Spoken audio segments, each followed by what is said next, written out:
നടപ്പാലം.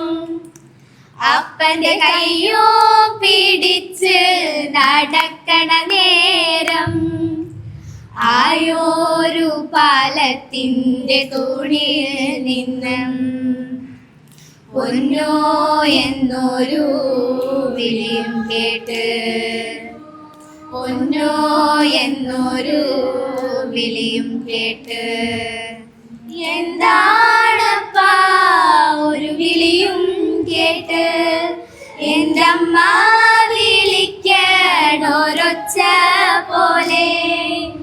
എൻ്റെ അമ്മ മണ്ണോട് മണ്ണായെന്ന് അപ്പൻ തന്നല്ലേ പറയാറുള്ളേ, അപ്പൻ തന്നല്ലേ പറയാറ്.